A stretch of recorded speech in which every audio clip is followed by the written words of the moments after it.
falando um pouco agora da PEC dos precatórios, do Auxílio Brasil, começou a ser pago inclusive ontem, né? E o governo ainda precisa fechar essa conta para chegar aos R$ 400. E agora há uma dificuldade no Senado, a Câmara passou de uma maneira mais célere e já se imaginava uma dificuldade maior na outra casa. Então agora poderia o auxílio se tornar permanente, porque claro que os senadores também não querem chancelar algo que tem muita cara eleitoral. Olha, tá valendo para 2022, depois a gente vai pensar o restante, ou seja, então vai valer só no ano de eleição e depois a gente arruma. Então agora parece que o desejo dos senadores ou da maioria que o auxílio de R$ 400 ele seja permanente, e o governo pode inclusive fatiar essa PEC dos precatórios, Luciana.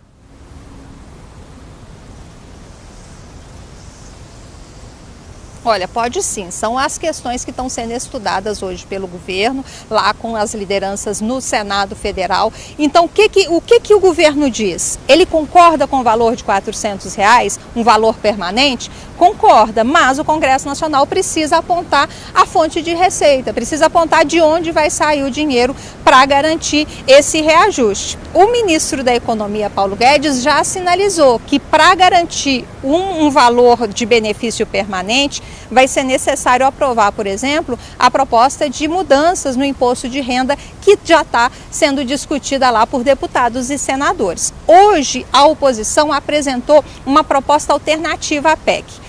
Na Câmara saiu o seguinte: o pagamento dos precatórios seria parcelado em alguns anos e também seria feita uma reformulação na base de cálculo do teto de gastos do governo. Em vez de ser calculado de junho a junho, deve ser calculado de janeiro a dezembro agora desse ano, o que daria um valor maior para o governo gastar, né, garantir, e não sem extrapolar o chamado teto de gastos. Essa é a proposta do governo que foi aprovada na Câmara. No Senado, o que eles estão dizendo? Vamos pagar todos os precatórios, são algo em torno de 90 bilhões de reais. Pode-se extrapolar o teto de gastos, porque na afirmação dos senadores, hoje 80% desses precatórios são de pequeno e baixo custo, né, de baixo valor. Então é possível pagar, porque se não pagar tudo agora, a população acaba sendo prejudicada, aquela que tem dívida para receber do governo federal. Então paga-se todos os precatórios e cria-se esse imposto, a possibilidade do Auxílio Brasil ser permanente de R$ 400. Mas ainda está aberta aí essa questão da fonte de receita. Por isso está sendo discutido ainda lá no Congresso Nacional. O presidente Jair Bolsonaro tem dito que para ele até um reajuste maior no Auxílio Brasil pode ser feito, isso desde que tenha dinheiro suficiente. A equipe econômica diz que não tem sobra orçamentária para fazer esse pagamento nesse momento. Então, assim, são muitas questões, são vários questionamentos. A expectativa é de que essa PEC dos precatórios, seja discutida lá na Comissão de Constituição e Justiça no próximo dia, na semana do dia 22, na semana que vem. E a ideia é votar até o fim do mês no plenário do Senado. Pode-se, Marcelo, para facilitar aí a vida do governo e do Congresso Nacional, existe a ideia de fatiar também a PEC.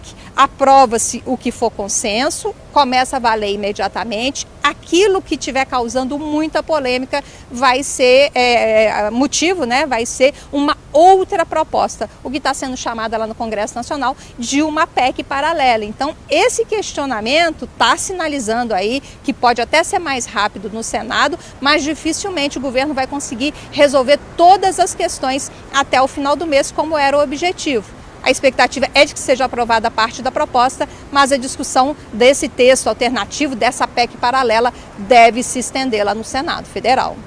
Valeu, Luciana Verdolim. Daqui a pouco você retorna na nossa programação. Eu vou chamar novamente agora o Paulo Pousonoff. É muita coisa para pouco tempo, né, Paulo? Marcelo, e eu estava aqui pensando, né, que nada é tão ruim que não possa ser piorado. Me parece que o Senado aí está decidido a atrapalhar a vida do governo. Já não foi fácil a aprovação lá na Câmara dessa PEC, mas quando chegou no Senado eles resolveram complicar ainda mais. E me chama a atenção também que começam a surgir essas alternativas, mas como disse a Luciana, as fontes de receita para essas soluções mágicas todas sempre estão aí em aberto. E eu só queria dizer mais uma coisa sobre esse Auxílio Brasil permanente, né? Me parece que a discussão sobre o mérito desses programas de transferência de renda a gente deixou para trás mesmo, ou de repente está empurrando com a barriga para daqui a algumas décadas. É uma vitória, Marcelo, do Eduardo Suplicy, porque essa era uma ideia, né? Essa coisa de renda mínima, era uma ideia do Suplicy que ele, de décadas, e ele nunca conseguiu emplacar. E de repente aí me parece que o Bolsa Família vai se transformando no Auxílio Brasil e aos poucos os políticos brasileiros vão moldando esse auxílio, que é para ser uma coisa temporária, que é para tirar as pessoas da pobreza, em outra coisa completamente diferente, que é um programa de renda mínima para a população mais carente. É uma vitória da persistência do Eduardo Suplicy.